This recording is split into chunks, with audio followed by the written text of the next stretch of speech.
episode of Borderlands Stories from Ukraine. We're back with our favorite panelists, I think the most popular ones for sure. Everyone loves our Thursday updates on the situation on the war on the battlefront with Glenn here and David Sims. So Glenn, David, welcome back. Things have slowed down in many respects, but also are going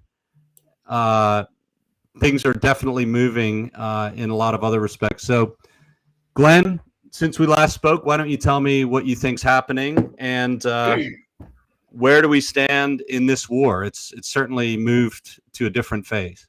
It has. I mean, I think if you ask me, actually, what's happening? If I knew I could make a lot of money, because it's that sort of strange bit at the moment. I mean, around Kyiv, then basically the Ukrainians, I think they fought the Russians to a standstill, I think would be about the best way, and then started counterattacking, coming back bit by bit, and now on the northwest side, they were in danger of being encircled.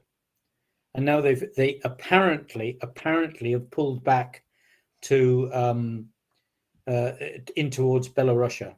Now, whether they go all the way and regroup and then come back again, obviously, if they go all the way back into Belarusia, they're in safe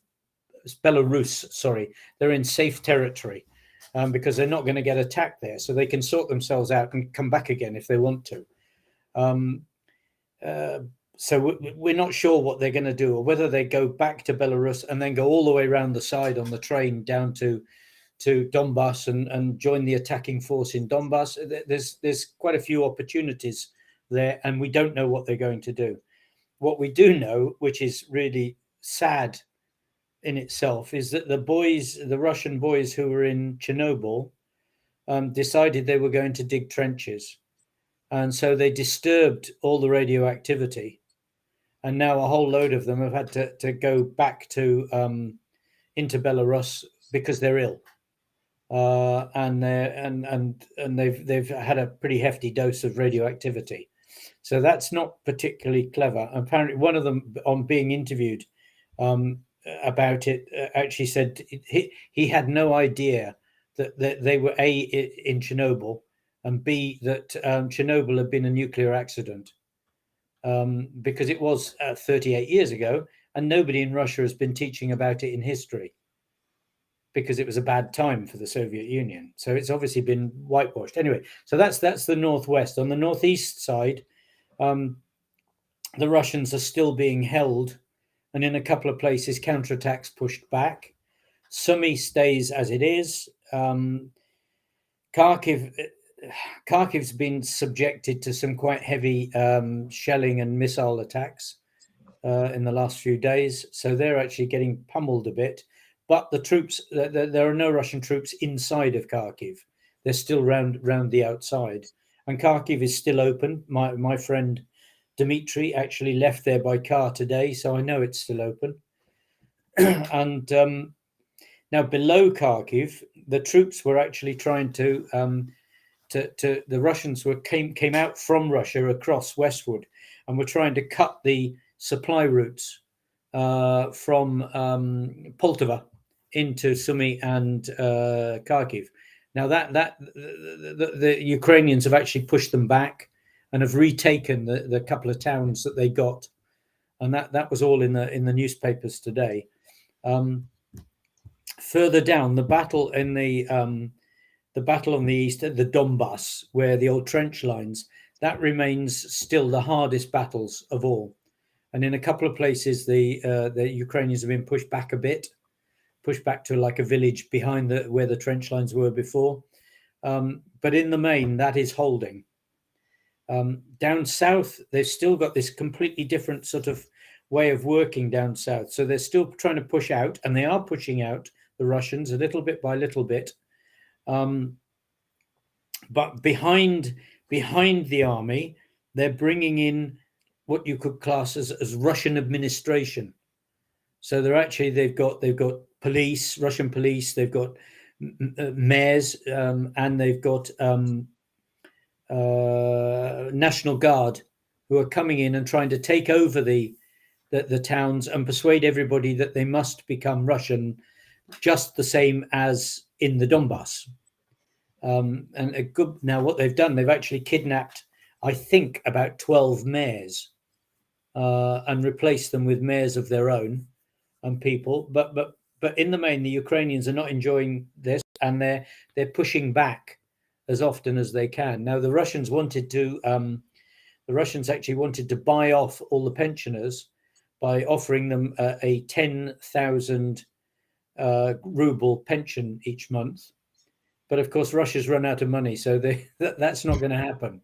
So the buying off, in fact, not only is it not going to happen, they now actually have financial difficulties in the Donbass itself. So the people that they're paying, the soldiers that they're paying, and the administrators that they're paying in Donbass may have to now be paid in hryvnia, the Ukrainian money, instead of Russian money, because the Russian money stopped. So this could actually be quite an interesting twist down there.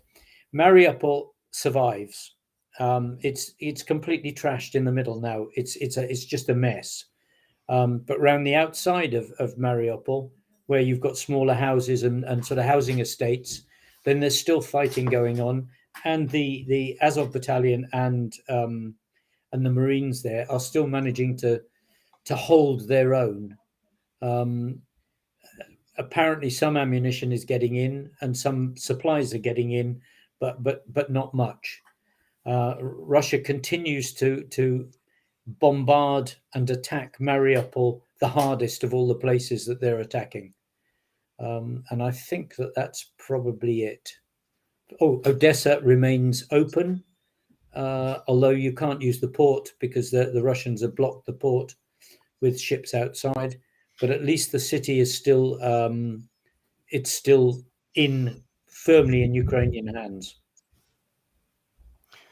Glenn, thank you for that round the world tour on the updates, and we'll dig into some of those in a moment here. David, what do you have to add on the overall situation between last show and today?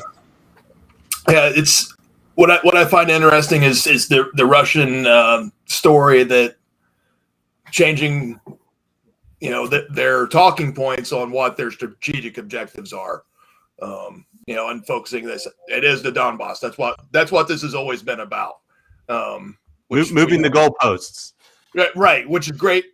Great after you're getting beaten back, and you realize you're achieving your stated objective is not going to happen, and it's certainly not going to happen without a tremendous cost. So just redefine my objective, and moving the goalpost. Right, we change the nature of the game. So what I look at is, well, we know it's what we've seen really the past 48 hours. That's not really true. There are some Russian units that are, I'll throw some doctrine out here since I know you love going back to the doctrine, Sam. But been out 8 years. I'm pretty rusty on my Army doctrine, but I'll pretend. Indoctrinated.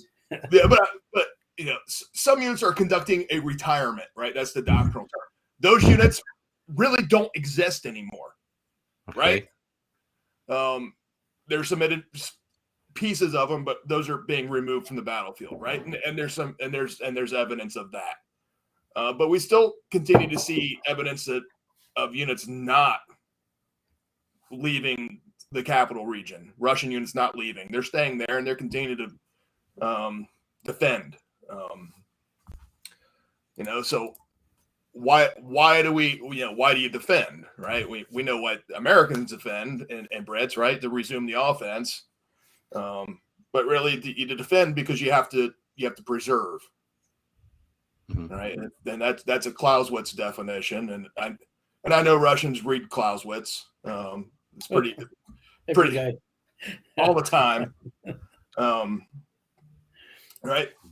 And it is somewhat of a stronger way of conducting operations, but it doesn't achieve a purpose. And that's the problem with the defense. It doesn't achieve a purpose, right? You cannot win a war from the defense. Well, certainly the Russians can't. I think Ukraine certainly. I think the difference between the Russian situation and Ukraine situation is a lot of people assumed going into the war that a war of attrition would actually favor Russia. And I think what we're seeing right now is the opposite. The war of attrition is, every day this war goes on is a victory for Ukraine. So the defense in Ukraine is a lot more useful than it is for Russia. It is, but they're still losing ground down the south. And therein lies the problem, is that if Russia digs in and goes for trench lines in the south, then a whole load more land has gone. And that would be a Russian victory. Even if they pulled out from the north and everywhere else, if they actually go for positional defense down south, a la Donbass, then they've added another chunk of land that's the same size as the Donbass was. So this is a very dangerous time for the Ukrainians, because they've got to start taking that land back, whilst the Russians are struggling. Because if they leave the time, then Russia goes for a trench line, then they can just stick any bodies into the trench line, especially then if there's a suing for peace or a ceasefire, and then that land is lost, and then it's going to be a really, really, really difficult political battle inside Ukraine of, do we accept this? Because if the West says, "Oh, good, the war has stopped, we got a ceasefire," Ukraine is in deep trouble at the moment with losing that land. Yeah. So this is politically a very extremely difficult and challenging time for Ukraine, and I'm not 100% sure that people have actually grasped this politically around Ukraine. I think it's also the nature of the conflict on each side, right? Russia is projecting combat power. If you're projecting combat power outside of your borders, the defense is not going to work. And even on Ukraine, naturally, as big, the nation being attacked, they are in a state of defense naturally, but the counterattack and the offense always has to come out of the defense, to repel an enemy. And we're seeing that. We're seeing that in some limited area. We're seeing it around the capital, right? And we're seeing it near Kharkiv, near Sumy a little bit, right? There are some limited counterattacks in Ukraine, but it's not. But I think not to a large scale. But David, I think that the little bit that you're talking about reflects the natural doctrine of the Ukrainians. In other words, that small unit attack, small unit battle, they're good at. Right. So they can do small unit piecemeal going back bit by bit by bit by bit. What they haven't got is, and they haven't shown yet, is the sort of, the Rommel or Patton type maneuver of, fast driving, get round the back, capture 10,000 people. And maybe they haven't got the equipment to do it. Maybe they haven't got the units there to do it yet. But if they don't, if they go for this small unit attack, by God, it's going to take them quite a long time to work their way down back into Crimea and through Crimea and out the other side. Yeah, and the way they're doing it, it's really, it's like you say, it's been piecemeal. It's been battalion and below, generally sized units, really companies and platoons, conducting limited counterattack. So when you're doing it at that echelon, I'm not integrating indirect fires. I'm not really conducting movement and maneuver. I'm certainly not conducting combined arms maneuver with armor and infantry and artillery and support. And I have, my air assets in a direct fire support, direct support to my ground forces. That's not happening, and that's really what needs to happen to have a successful counterattack. But that's the sort of way that we've been brought up, that you have to do these things. I mean, in our sophisticated military, experience, but they haven't got that sophisticated military experience. Right. Because 8 years of trench warfare does not breed officers and soldiers for mobile battlefield.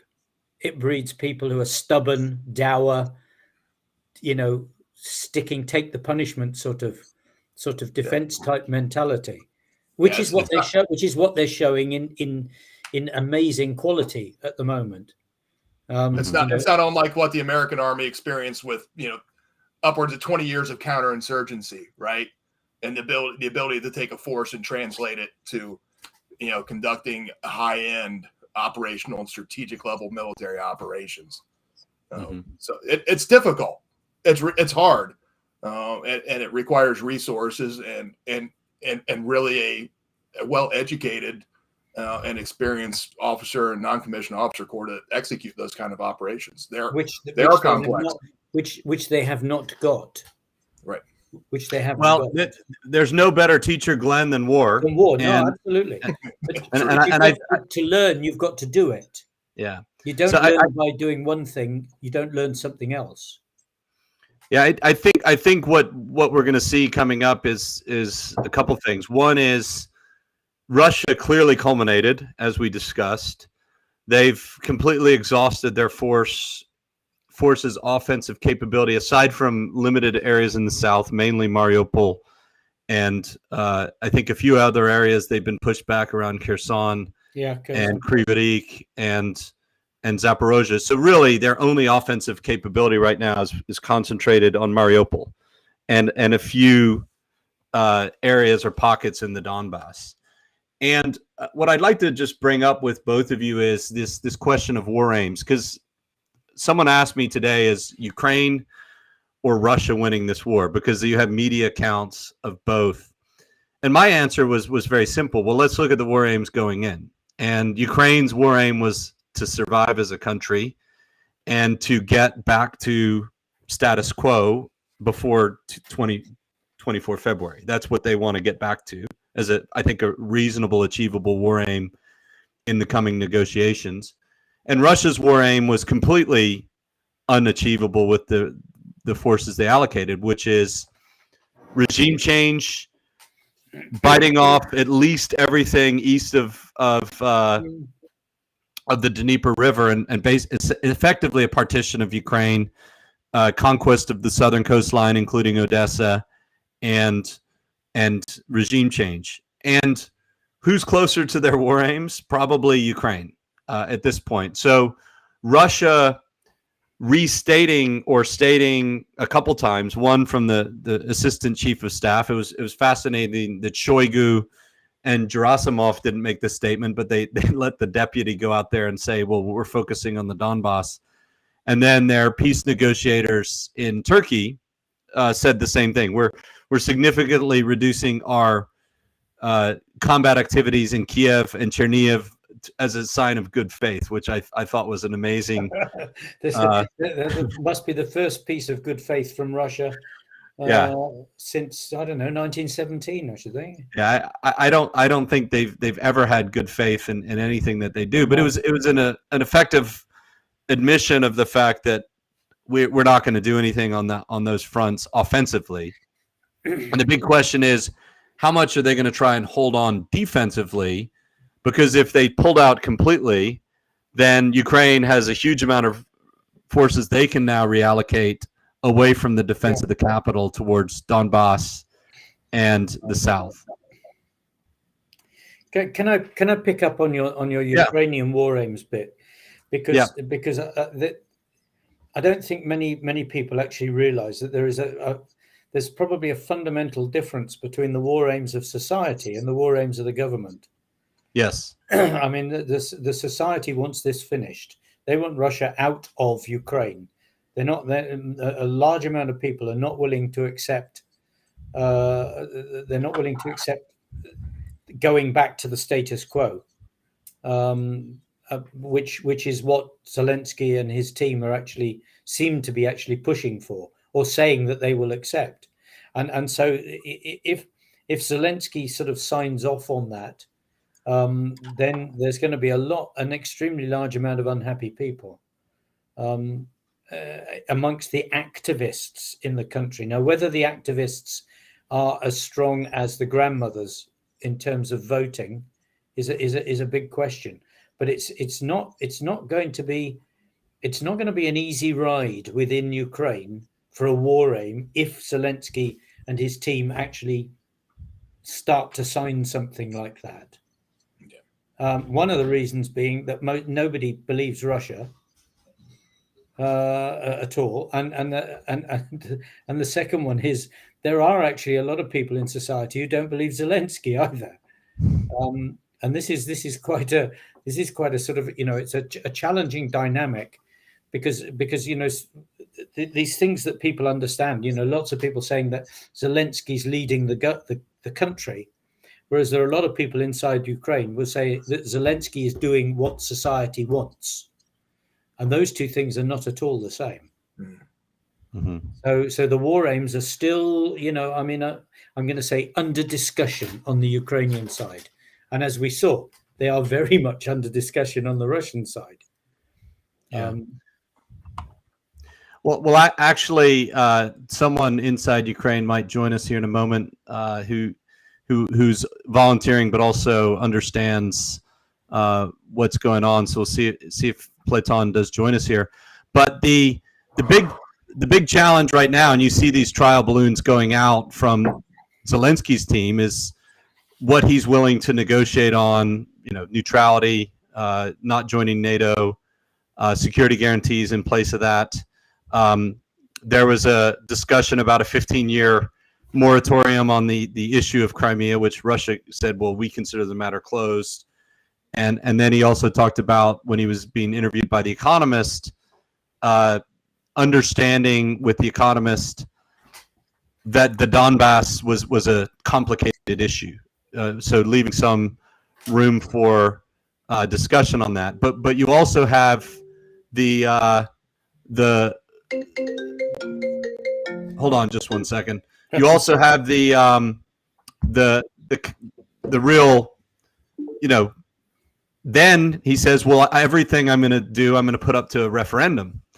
So therefore, I'm going to put this back into the people's court and see if whatever we agree to is actually going to get passed by national referendum. So I think there's really going to be a tough discussion on both sides, much more democratic, let's call it, in public in Ukrainian society than in Russia, about what can we achieve and what are we willing to pay in order to achieve that. So with that said, I'm going to bring someone here who's in Ukraine, good friend of mine, Platon, who's wearing a U.S. Army sweatshirt here.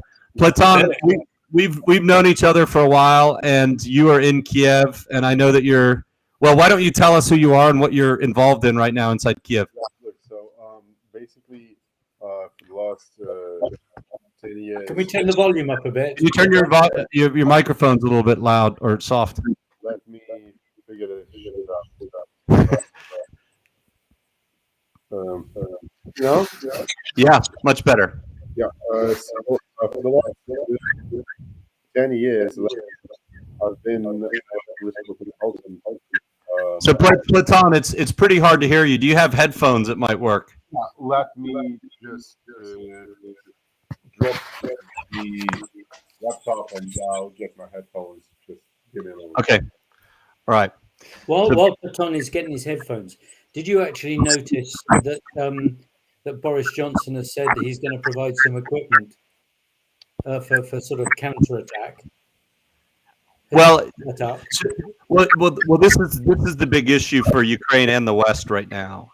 Ukraine can only counterattack with some serious equipment, which is planes, tanks, and armored vehicles, not just air defense and anti-tank missiles. And the equipment set that's necessary for the counterattack, as President Zelensky is starting to discuss, he said, "Look, just give me 1% of NATO's tanks.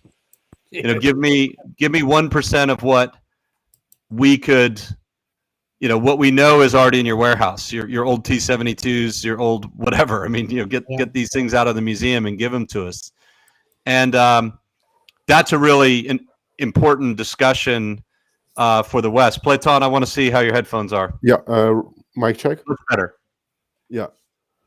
Yeah. So I know me and Sam, we agreed that I'm going to come on Sunday to talk about something more political, but what I wanted to discuss now is actually stuff concerning military tactics and what you have been discussing. Sure. Because from my perspective, the fucked up shit is that basically we had NATO instructors inside Ukraine for the last 8 years who have been teaching us a certain way to fight, which is, and I might be wrong, but I'm not talking about the specifics of how they taught us to fight, but rather the specifics of the general situation that is in reference to Afghanistan. Yeah. Because what we saw in Afghanistan is that as soon as all the military support of United States government and the U.S. troops have just made it out of the region, the whole Afghanistan army just collapsed. Yeah. And so if we are taking in good faith that the United States and the NATO military had our best interests at heart and taught us how to fight properly against some kind of probable Russian aggression, then let us know what it was. Yeah. And depending on that, let us determine what NATO, quotes in general, and US in specifics, owes us, so to say, in specific military equipment. Yeah. Well, this is what President Zelensky told The Economist in the interview, and he was exactly right. Does NATO want this to be a long war and a stalemate? Because that's what they're equipping Ukraine for. Yeah. Well, here's something to defend yourself, but we're not going to give you offensive weapons. Because from my perspective, inside Ukraine, it looks like this. Go ahead, guys. Kill yourselves. Yeah. Commit collective suicide because we don't care. And that's actually, I think, the big moral dilemma for the West right now. Well, let's be honest, Dave, Glenn. Nobody in the West thought Ukraine would survive the initial attack. No, I did. Yeah, but our own intelligence agencies didn't, right? No, but they didn't. But they didn't bother coming to find out, did they? No, and the policymakers for the West basically said, well, we're going to give you enough weapons so that when you get conquered, you can have a raging insurgency for 20 years. No, the policymakers in the West were listening to Poroshenko, telling them that they had the strongest army in the bloody world and everything was going fine. I'm serious. And they drank the Kool-Aid and believed it. Well, I don't think the West... I tried to tell someone in one of the embassies that this was not quite as it seemed, and I was dismissed. You know, dismissed. Yeah, guys, but on the other hand, do you honestly believe that,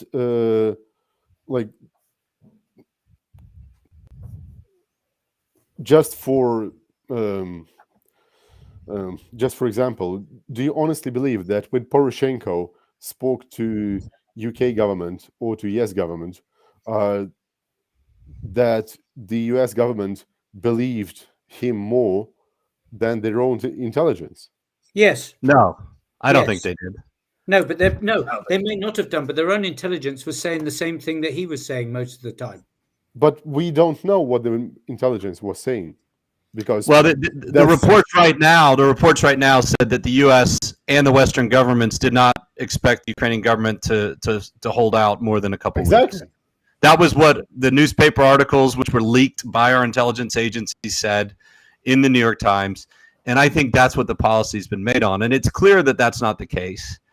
And the Western policymakers now have to decide whether they're going to support Ukraine with offensive weapons and, quote unquote, cross a red line, with Russia, or they're just going to fund a stalemate.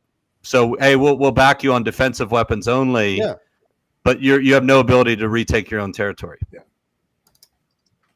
Yeah, I agree. I agree with that. My read prior to the start of this, coming from people I know and open source intel, it was a expectation that Russia would run through Ukraine, and that the best hope was to fuel an insurgency.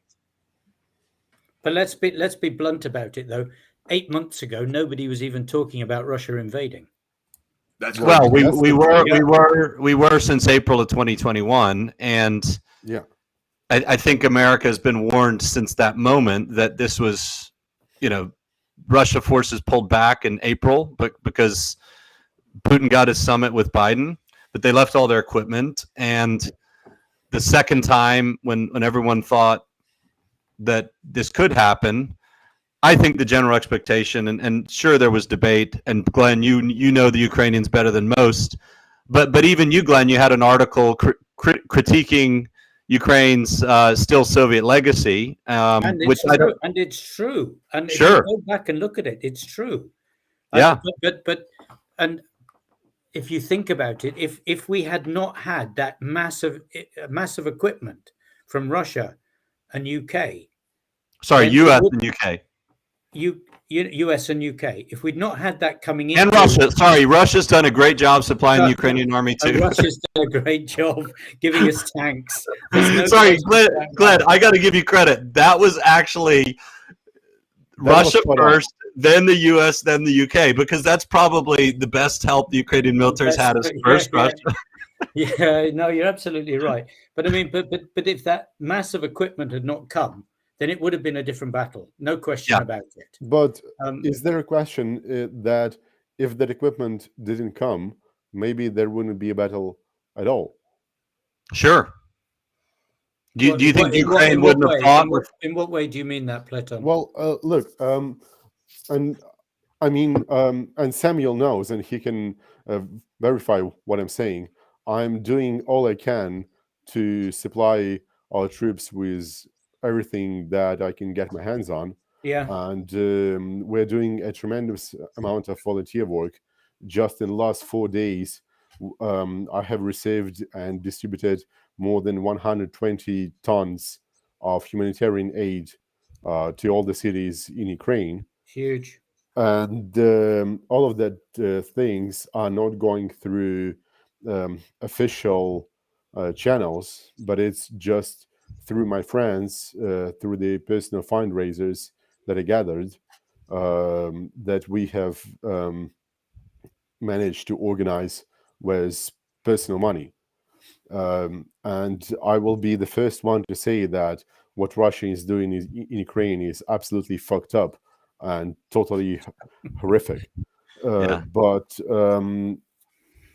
just as a intellectual exercise, let's say you're Russia, and since 2014 there is a quasi anti-Russia forming in Ukraine, because the 2014 revolution was under the slogans that we don't want to go to Russia, we want to go to European Union, to NATO, to US, and so on. And so since 2014, you are seeing this buildup of Ukrainian military that West arms and arms and arms throughout the years. And within the last 1.5 years, we have received at least like 1 or 2 planes with military equipment a week. And within the last 5 to 6 months, we have received a couple of planes every couple of days.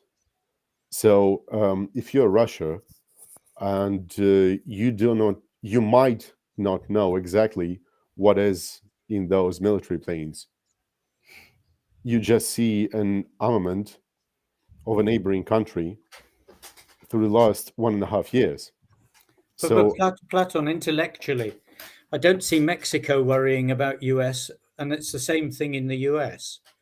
I don't see Mexico getting excited and trying to invade USA. I don't see Canada getting excited and trying to Okay, invade USA. what if Russia was supplying 3 to 12 planes a week Into of military Belarus? equipment Into to, Belarusia? no, to Mexico? Then there might be a bit of unhappiness in that if Oh, yeah.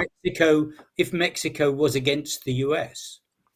Yeah, but But if Mexico says it wants to do something, then but Ukraine especially during the Poroshenko times, Ukraine was extremely anti-Russian.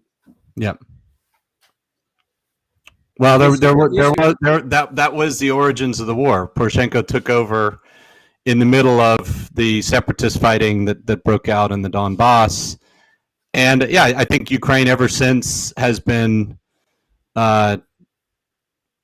Zelensky wanted to moderate and make peace, but he even, Platon, you saw this in 2019. He was not allowed by domestic politics to make the concessions that were necessary to make peace with Russia, even though that's what he ran on. Yeah.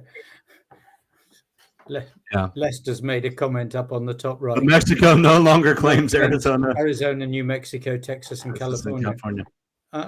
Yeah, but Platon, I understand what you say, but remember that it's Ukraine that wanted to come to the West. It's Ukraine that asked for the support. Yeah, we did. And from the beginning, it's Ukraine that asked for the. I mean, I was the first advisor into the Ministry of Defense when the war came. When the war started, I was asked to come. But the war started before I came. No, of course. Look, I agree with you, and I hope we'll get into the political discussion with Sam on Sunday. But the thing that I'm talking about is, NATO for the last at least 8 years, even longer, said that we are going to welcome Ukraine into NATO. And now Jens Stoltenberg says that perhaps it wasn't wise to promise something that wasn't achievable. Yeah. Look, I think you're bringing up a big point, and we'll get into this a lot more on Sunday, Platon, with you on politics and Ukrainian society. But to get back to the, to get back to the point of this show, as my question is, given that the NATO instructors were training our army, I have a question. How are we supposed to fight? What's your opinion? Well, did NATO properly train and equip Ukraine for offensive operations? No, look, I don't know how they. I know how they were training them, and they were training them in small unit tactics, quite a lot of which are actually being done. Do you think it is sufficient to repel a full-blown invasion? But Platon, one of the big problems that you sort of missed at this point is that that actually for a long period of time that the Ukrainian army didn't want any more. They never integrated the American instructors, the Americans, into the system. It was always outside of the system. But how could they? So although let me finish. So although you were being trained by American instructors, often the people that were being trained went there to be trained. They weren't even the right people. That units were not often sent the right units. They were cobbled together units.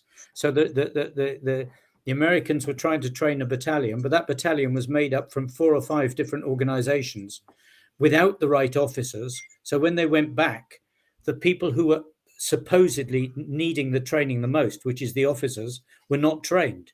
And then the soldiers were told by the self-same officers, you may have learnt to do it this way with NATO, but when you come back here, you do it our way.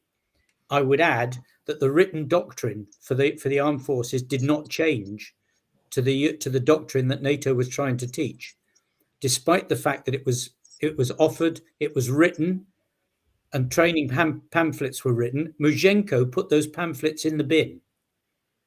I know So this who is because I to blame? saw the pamphlets. I saw them. They were shown to NATO with great glee by an officer, who then went back, and Mushenko took them and put them in the bin and said, "We're not going to use this." So, you know what, NATO has only ever been on the sidelines. It's only ever been a school. It's the difference between a school teacher in school and the parents. No, If the look, parents don't actually want it, it's very difficult. look, I'm not trying to. No, I know you're not. I'm just trying to explain Yeah, how it was. and I hope that's what we are doing here, because my question is, like, how the fuck did we end up here? That's a good question, mate. Well, Platon, here's how we ended up here. Ukraine significantly outperformed expectations. You were not supposed to win. Yep. You're not supposed to repel the Russians. You weren't supposed to successfully counterattack without the right equipment. And you've put us in a real pickle, because now we've got to decide if we actually want to back you with equipment that could end the war quickly, which might piss Putin off. I mean, that's ultimately where we're at right now. Ukraine just really screwed it up. You didn't follow the script. The CIA had a script for this, and you didn't follow it. May I have one interjection? We were not supposed to win. By whom? By whose logic? Well, our intelligence, Platon, obviously didn't give Ukraine any credit for your fighting abilities, nor did Russia. You're not listening to me. You're saying you were not supposed to win. By whose scenario? Well, I would say this: Russia right now is not happy with their ability to achieve what their strategic aims were at the war. So if I were to say what is winning, it's denying Russia the ability to have regime change and take all of Ukraine up to the Dnieper River and the south. Well, south look, concerning Russia, I don't have any significant confirmation of this, but just from my political work, I have a strong suspicion that the advisors of Putin just fucked him up, because there is this mentality inside some Russian advisors that the whole left bank of Dnipro was waiting for this, of Ukraine, were waiting for the Russians to free them. Yes. And they would welcome the Russian army with open arms. Yes. Which was absolutely untrue, I would say, since 2016 at least. Yes. And honestly, I mean, one of the I think one of the worst things that people who are into analytics, what they do is they start with a presupposition that Putin is insane. Yeah. But let's take it outside, and what if he's not? Like, what if it's certainly a lot easier to assume. It's certainly a lot easier to write his behavior off if he is insane, than if he isn't. This is concerning every regime. I mean, if you're telling that Trump is a Russian puppet and that he is insane, everything that he does just sticks to the point. If you're telling that Biden is insane and senile, then everything just welcomes it into the point. I mean, the presuppositions are one of the most dangerous enemies of analytics. Because as Arthur Conan, I was just remembered a couple of days ago, as Arthur Conan Doyle in Sherlock Holmes wrote that when you take out the impossible, what you have left is improbable. And given the facts, however improbable it might be, it can be true. It's the fact. It can be true. Yeah. And so again, to my question is, Glenn, given that you were on the ground, like, when was the fuck up? In which okay, I mean, which bit do you think is messed? Well, look, let's first agree on some things. So, since 2014, the West, together with so-called Poroshenko, but with Poroshenko's so-called patriotic government, were preparing for a possible attack from Russia. Right? No, not at all. Not at all. Not in the slightest. What were we defending They then believed against? that there would be no attack. They did no preparation whatsoever. I saw not one tiny bit in Ministry of Defence with the General Staff. I saw nothing at all in the committee meetings, the Reform Committee meetings, and I attended some weeks 4 or 5 of them, some days 3 in the General Staff. Okay. I saw not one tiny bit of evidence until about 18, when I wrote that paper in 18, in my Kyiv Post article in 2018. That was the first time that a lot of people actually even sparked tiny that Russia might actually be doing something. Until then, the army was, I'm sorry, but there was still a lot of people looking towards Russia, not looking towards the West in the system. And after 18, then, and that's when NATO actually started to get closer. A lot of the things before 2018, there's about 4 years, there was very little that actually went on properly. Sometime around about 17 is when the Americans actually started more serious training. So it's about 3 years with almost nothing happening. Okay, with people so coming here, talking, going away again. Yeah. Okay. So let's get back a little bit into political side. So, given what was happening since 2014, given the Crimea annexation and the separatist regions of Donbass, like,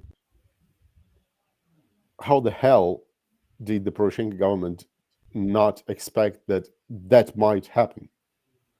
Oh yeah. That is a good question, and it's not one I can answer, but I can tell you that I saw no evidence as a military person of anybody taking it seriously. I mean, you're right. How the hell? It's a matter, Platon, of expectations and then matching resources and training towards those expected. I wouldn't say that. I mean, I'm not like, sometimes it's not so important to answer a question than to ask it. Mm-hmm. Yeah. And I mean, I've been telling since 2014 that Poroshenko is in league with the war party, and he was one of the catalysts of what we're seeing today. Yeah. And even now, I don't know how much you follow the Ukrainian politics on Facebook, Instagram, and so on, but even now, the so-called proxies to Poroshenko, after every meeting and every negotiation between Russia and Ukraine, they're saying, whatever happens,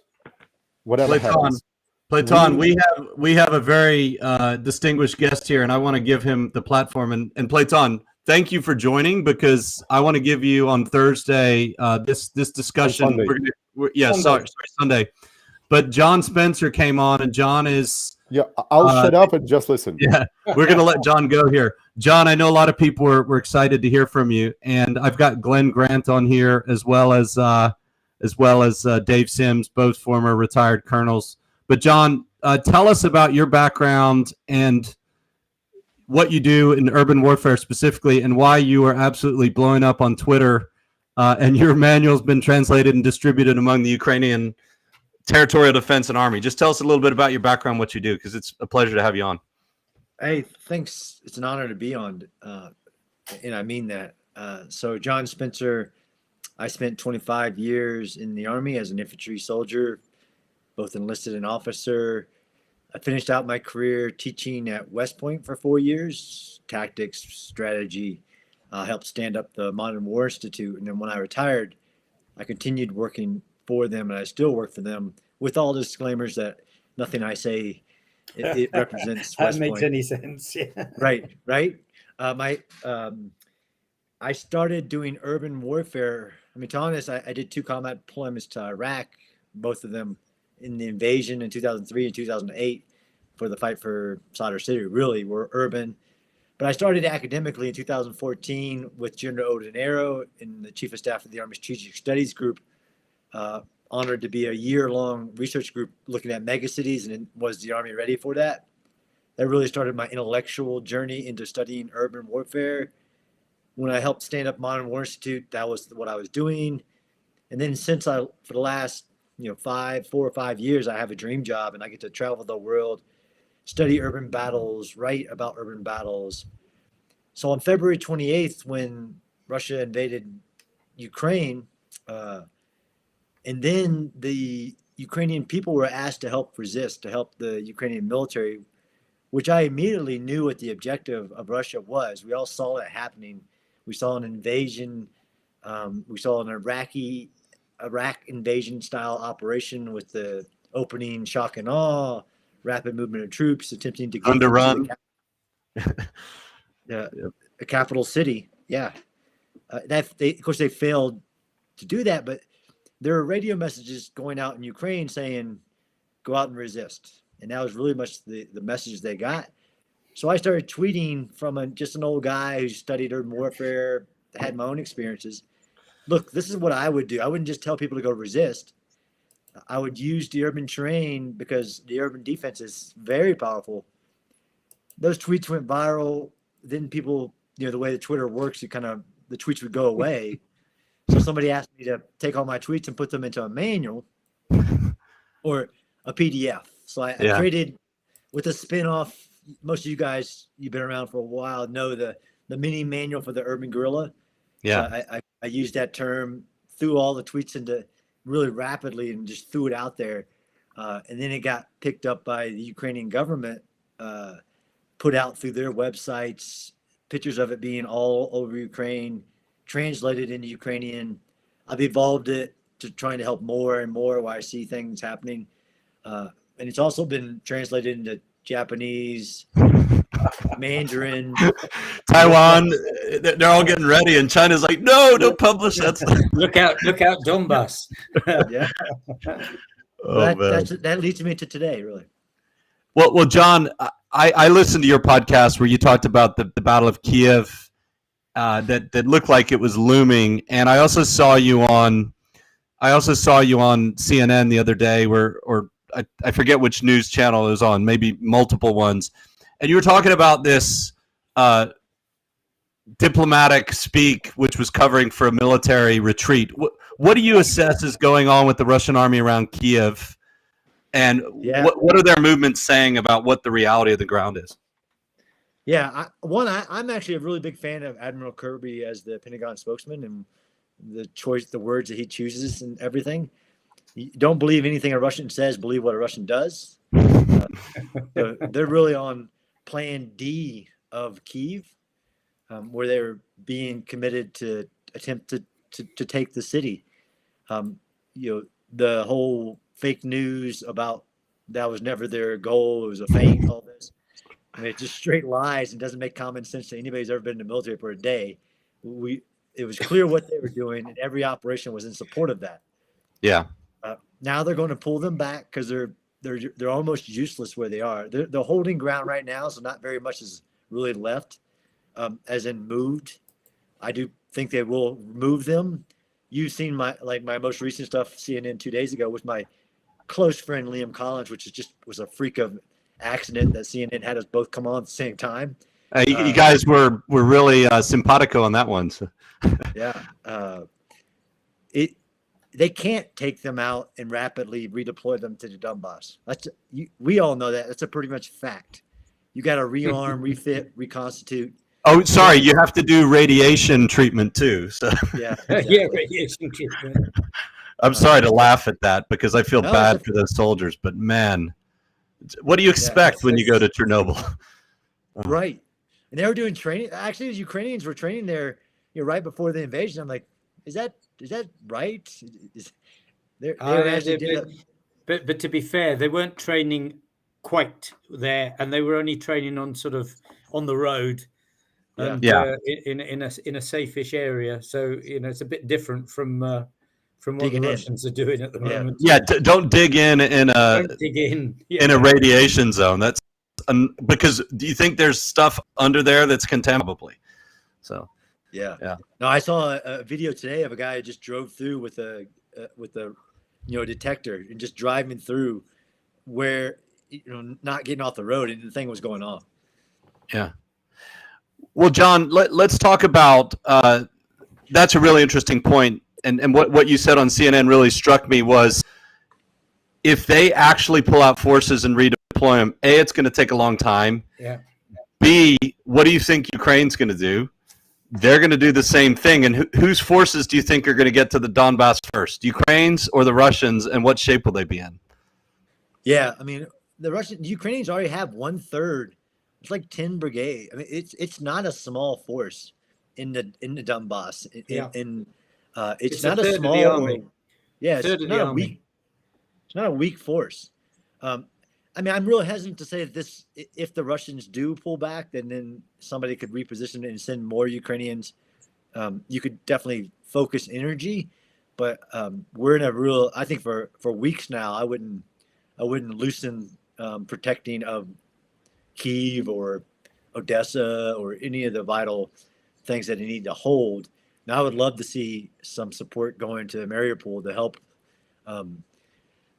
Weeks from now, when Russia reconstitutes or sends in replacements to the units already in the Donbass, there's my fear is the encirclement of those, not of a city, but the encirclement of those that very large Ukrainian force that's there. But it would just be another war on the eastern sector with high casualties for the Russians, because anybody who's attacking is at the disadvantage. Well, John, that brings us to, I think, the most important topic that I'd like to hear from you is the Mariupol fight and what is going on in Mariupol. And you actually had a much more contrarian view than a lot of the pundits out there, where you said the defense there is getting stronger because of Russia's destruction of the city. Talk about what your assessment of the fight for Mariupol is right now, and what, it's impossible to predict, but what are some possibilities to look for in the next week or so? Yeah, so one of the biggest aspects of the paradox of high intensity combat in urban terrain is the more you destroy it, the harder it is to fight in it. It was that way in Stalingrad when the Luftwaffe destroyed 80% of the city before the close fight even began, because blown out. There's some really good documentaries even showing in Stalingrad when the bombs would blow inside buildings, any following bomb was much less effective because of the concussion, the way the concussion runs out. Now there's basically escape for it, so there's just less impact to the continued bombing. But rubble in itself is very. I think it was General Townsend came back from Mosul who said, basically in the last bit of the Battle of Mosul, it was near impossible to get the fighters that were inside the rubble. He literally had to take a bulldozer and bulldoze over them, because once you collapse a building and you create rubble, it creates natural bomb-proof bunkers that are stronger than real bomb-proof bunkers in some aspects. I think that's the level of fighting that we're going to see in Mariupol. If the defenders, I mean, you can't discount the fact that they've been sieged for about 4 weeks. So the level of water, although Mother Nature could help out with that with a little rain, some snow. But the Russians that do have an overwhelming number. So it's hard to guesstimate 10 to 12,000 Russian, mostly like Chechens and other people, but organized units, and about 3,000, depending on which unit you're talking about, inside of Mariupol. Those numbers aren't that supportive of achieving a quick victory, that's for sure. And they will pay a very high price, and I think you might have heard me say that, if they continue to push forward and go house to house, and their tactics are very poor from what I'm seeing. Even they're more tough units, whether it's Chechens or organized armor brigade or you name it. So wait, you say that the Chechen TikTok videos, as cool as those look, that's not good tactics? Come on, tell me more. or the tank by itself, with the awesome Ukrainian tactics of firing an in-law on top of it. Everybody argued in the video about the arming range of the in-law and whether it was effective, and we actually don't know if it killed that tank. But that a tank by itself is a dead tank. Yes, definitely. Yeah, and actually, if an in-law hits the top of the tank, the people inside the tank are going to be deaf for a little while anyway. It's not a pleasant experience, I'm sure. Not a pleasant experience, that's for sure. No. Yeah, John, for me, I have two absolutely personal questions. Sure. Regarding me. First of all, as first one, which weather is better for the defensive? Warm, cold, rain, shiny sky? Yeah. Cold. Well, so that's tough. There's advantage and disadvantage for both sides. Rain, it depends on how good the other force is, right? In the defense, rain conceals the attacker's movement, right? Ranger school, if it's raining. I'm personally talking about Kyiv. In Kyiv, rain is the defenders what they need right now. Okay. Because it's hypothermic levels, right? So people are actually surprised at how warm it can be out, and people get hypothermia. Wet soldiers that are not that good at their tactics and not that well equipped. Yeah. That's hypothermia weather, to be honest. So rain is the Kyiv and the Mariupol's friend. So rain is the friend of the defenders. Okay. And what about temperature? It's starting to warm up, but it's been an unseasonably cold spring. And actually, Glenn called this a few weeks ago on our show about frostbite. And Glenn, I'm sure the Russian army wasn't happy about your projections there. But how do you see the weather right now playing out over the next week or so? Yeah, Oh, go Sorry, ahead. Dave, go on. Go ahead. I mean, you're getting this contrast time now, where it gets warm during the day and then it can still drop below freezing at night.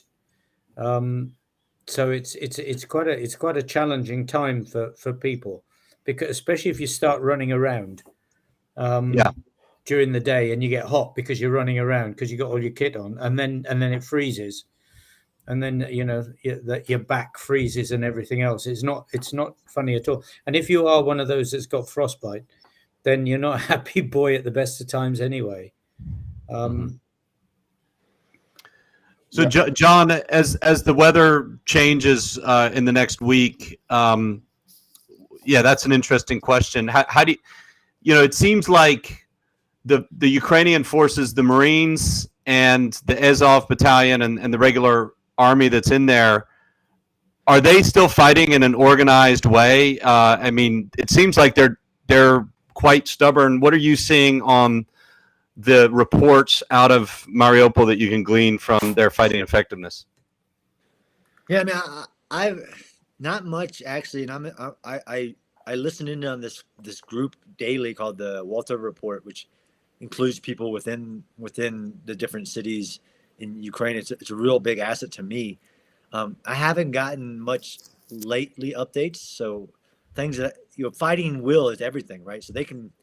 It doesn't matter if they got a knife; they can make Russians pay for keep pushing into Mariupol.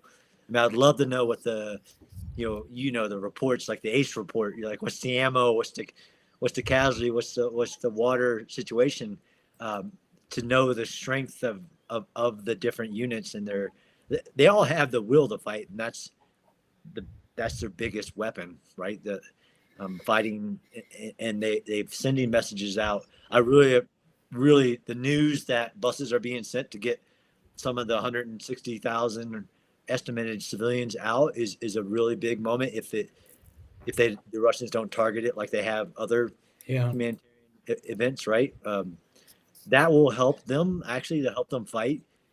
More supplies for them. Yeah, more supplies for them. More food and water that they're going to give to the civilians instead of themselves.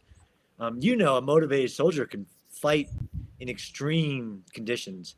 I don't think that even the Chechens or even the Russian special forces have that type of will to endure the extremes. So that's heartening. But the paradox of getting all the civilians out is backing up the forces that are inside. I don't know if you've seen the maps of Mariupol, but there's a unit that like pushed all the way to the theater inside, which is just baiting somebody to cut them off and surround them. Once you remove all the civilians, then you can back up when you receive a lot of casualties, which is exactly what happened in Chechnya, and then bring in bombing. I know Mariupol has been bombed really bad, but bring in extreme bombing if there's no civilians, and they can say everything that's left is enemy. But on the other hand, and this is a question, doesn't it also give more maneuverability to our troops? Yeah, absolutely. Yeah, it's a paradox. Yeah, and my second personal question regarding my safety personally is, what would it take for them to take Kyiv? Like, I understand that it must be an overwhelming force, and they have to overcome our anti-aircraft defenses, anti-missile defenses, and all the, I don't know how much troops and spots we have around Kyiv. And even if I knew, I hopefully wouldn't say it out loud. But what would it take? I mean, just from your experience, because look, I've studied military tactics. I've trained with some of the best guys in Ukraine. I've been training in shooting and maneuverability and combat tactics for the last 12 years, not because something might happen, but because it's just something that brings me joy. So I understand some of it, but of course I've never served, and I don't have the full picture. So what, in your opinion, what would it take for them to take Kyiv? Yeah, based on my research, they would need to achieve air superiority, step one, and then they would need over 100,000, 120,000 troops and special kinds of troops. They would need a lot of armor, a lot of engineering assets, so bridging and bulldozers, and then they would need a lot of infantry. I don't think in the battle, I don't think the Battle of Kyiv is going to happen. If it would have happened, they would need over 100,000, and they would need a very large, almost siege-busting force made up of a lot of armor, engineers, and infantry to push into the center. They didn't need to clear Kyiv. They didn't need to go house to house. They just needed to get to the government building. Yeah. But the city. But they're not going to, John. They're not going to do it because the quality of the quality of the Russian side is just simply not good enough to actually to do this. I mean, they might level Kiev, the center of Kiev, to the ground, but at some stage, Kiev's a huge place, huge. They're going to run out of missiles and ammunition long before they actually flatten the whole of Kiev. And if they come in to fight, and given they're that, just not good enough. It's not good enough. Great. And given it's that, 11-year-old school children fighting against people who are coming towards PhD quality. Yeah, but given that, my main fear in this situation is that they're just going to nuke us. Well, that's a whole nother discussion on the political side. But I think Platon, no, I mean that's my fear. I'm not discussing it. Yeah. No, I don't want to cut that off as not a legitimate fear, but actually militarily, nuking Kiev, I think, is a political non-starter for Russia because of we don't know. Yeah. We don't Well, know, and the probabilities and other stuff is a political discussion. But given that this episode is concerning the tactics and everything, I'm saying that given some kind of military stalemate, and given that I'm in Kiev and I will not leave, it's a legitimate concern. that is my main concern at the moment. Yeah, it's bombs and missiles for Kiev. If they try and get in there, they're going to get beaten again, because the quality of the boys is not high, and the second thing is that if they come back again and it's the same people, then they know what they faced last time. They're going to be deeply unhappy about fighting. If they're reinforced, they're going to be reinforced with people that are even less quality than the ones that they've been using. So then you make a reinforced unit of low quality plus lack of morale, and it's not exactly what you could call a fighting force. Well, actually, Platon, this is really, I think, the point John was making, and he's made, is the battle for Kiev never happened. It basically was won. It was won on the suburbs. Yeah. In very tough urban fighting in Irpin, and is now being won in Bucha and Ostomel. No, really, that was the Battle of Kiev.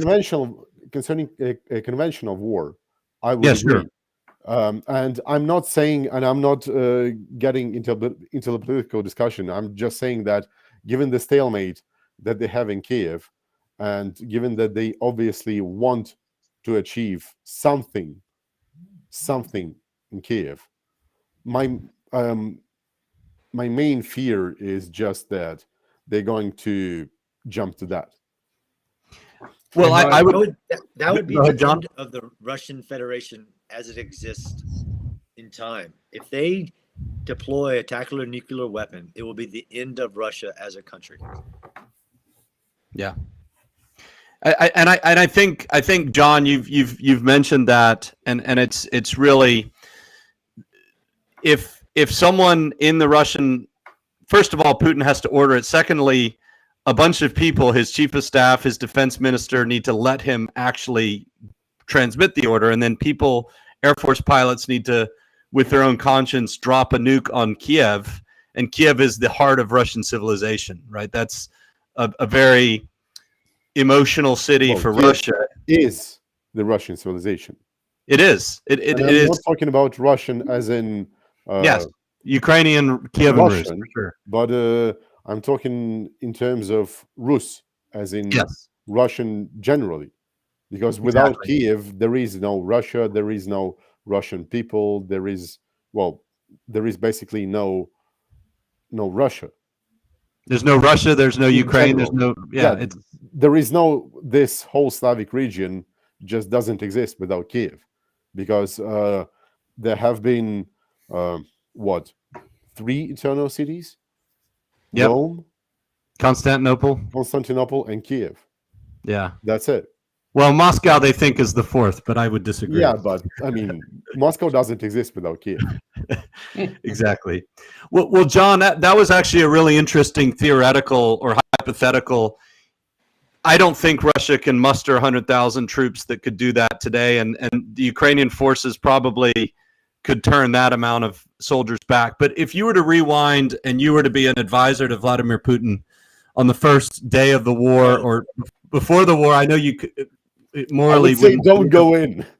Well, if he insisted, John, and he held you at gunpoint and he said, you're the best urban warfare specialist in the world, tell me what to do. So you're saying 100,000 troops, which would have been over half of his invading force, would have been needed.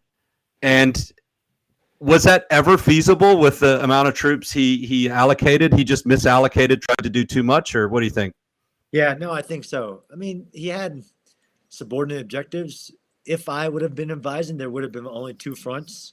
There would have been the Belarus through Chernobyl straight down, and then the Sumy Kharkiv fight. I would have left what I had in the east to hold. I wouldn't have tried to come up through the south or push any farther east. I would have massed power in that decisive operation, which is the convoy was the main effort. But then he tried basically like 7 fronts. It was just dumb. And I would have also used more air power. To be frank, I would have bombed a lot more than he did in the opening days to take out anything and everything around Kyiv. That was it. I would have, like I said, I would have marshaled more forces at those 2 points, left forces just to hold ground in the east, and then punched as hard and fast as I could in this. Even at this point, Sam, the U.S. military could not take Kyiv. Whoa. Okay. That's a quotable we're going to put out on Twitter, and you're going to retweet that one, John. Say that again and tell me why. Sun Tzu said the worst of all strategies is to attack a besieged city. That holds true to this day. And we have not done it in our history. Ever. Yeah. You know, we will rapidly get to urban terrain and we've had multiple meeting engagements. We've had rapid response to like the Battle of Way, where the enemy got in there and did a hasty defense. This is a multi-week long defense, more like the Battle of Mosul, which wasn't us.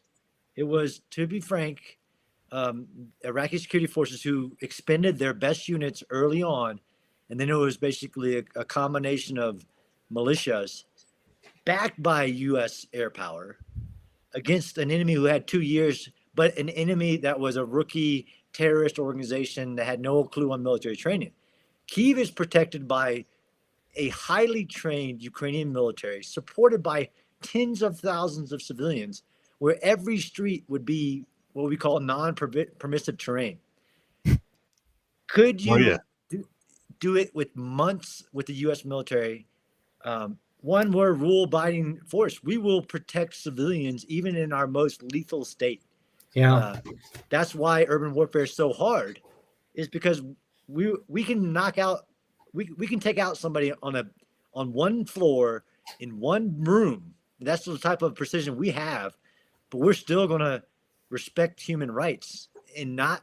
So in order to take Kyiv at this point, it would cost even us a lot. And so then you get to the whole clause with what's the value of the objective to the warring size. In a defended, besieged city, it means everything to the citizens in Kyiv. And Sam, I would like to make one more point and then cut me off because I have to get on a call concerning logistics. Yeah, I must go as well. That I have to organize.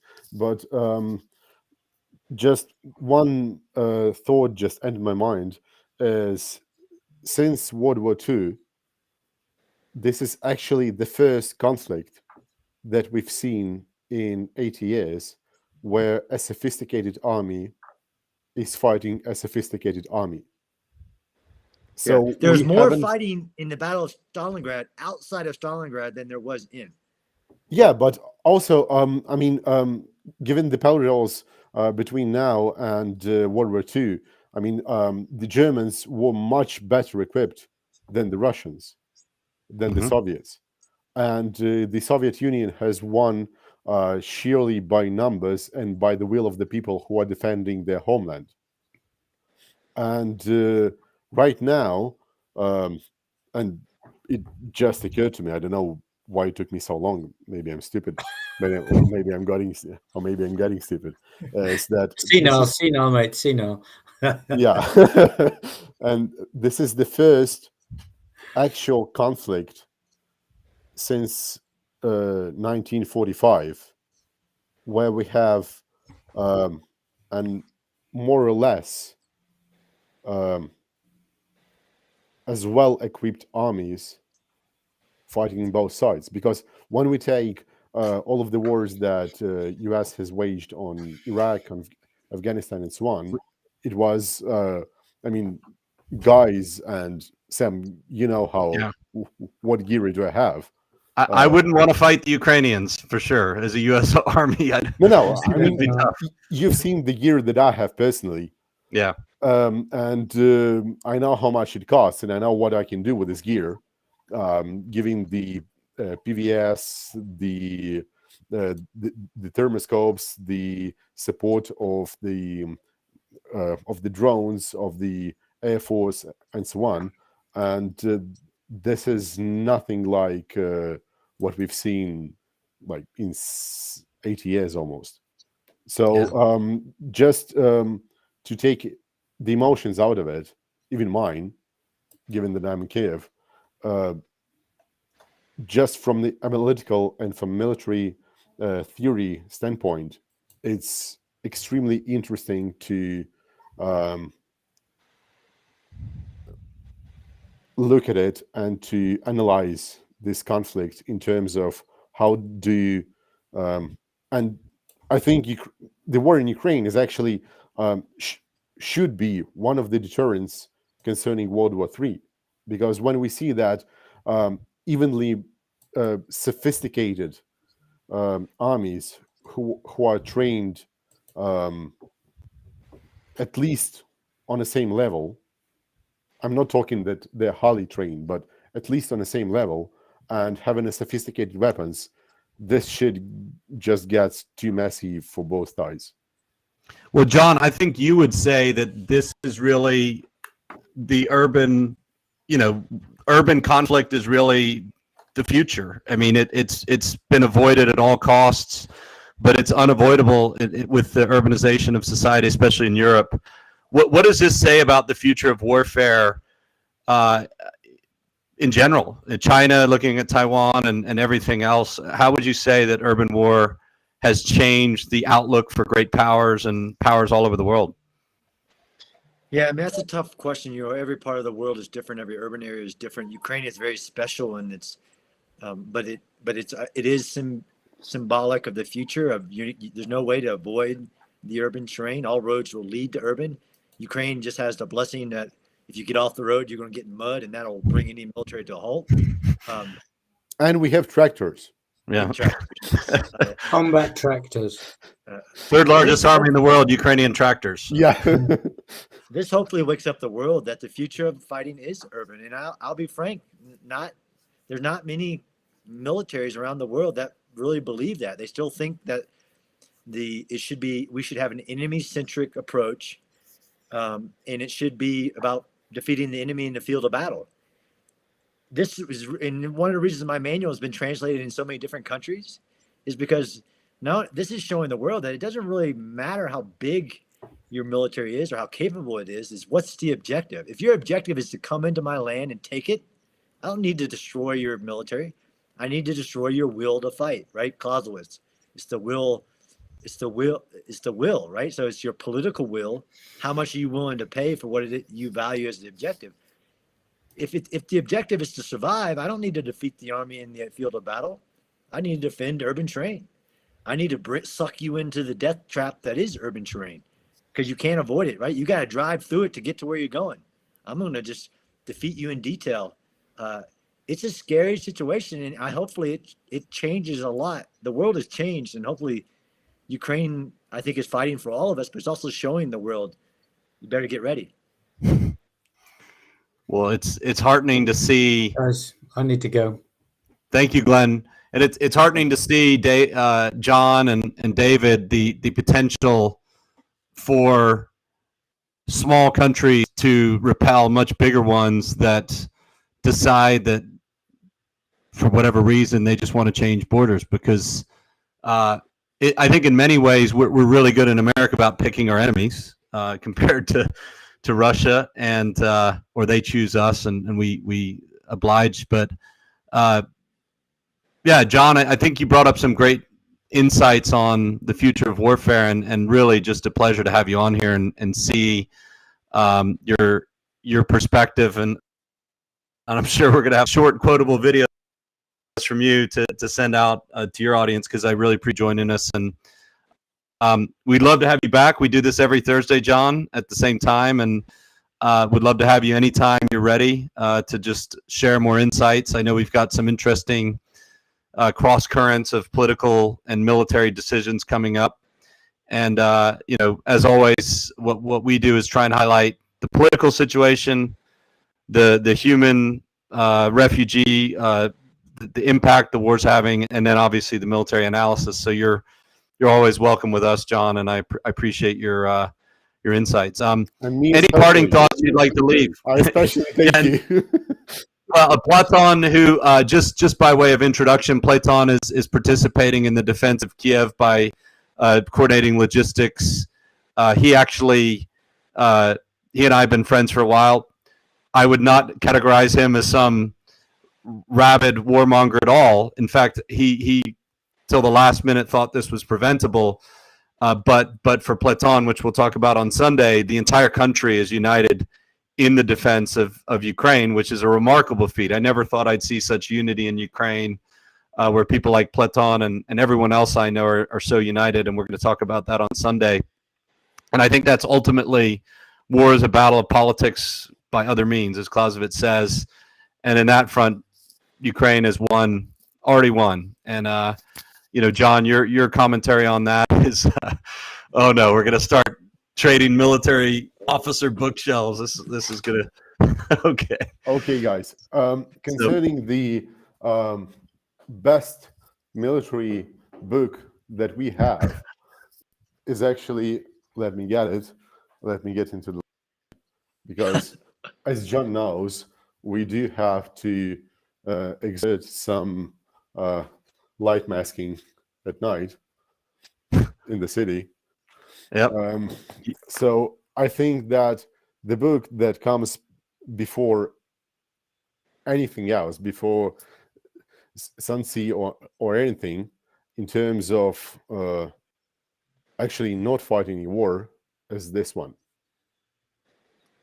The Federalist Papers. Well, that's what we'll talk about on the politics show, because as we discussed with Andrei Ligach the other day, Platon, and I'd love your feedback on this, Ukrainian parliament has passed more sensible legislation since the war started than they did, I think, in the last 30 years. So the government's finally doing their job when the war starts. So that's awesome. We've been trying to get the government to pass this legislation for the last maybe 5 years, just my group. And they've passed in the last 3 weeks more than we've asked for the last 5 years. Yeah.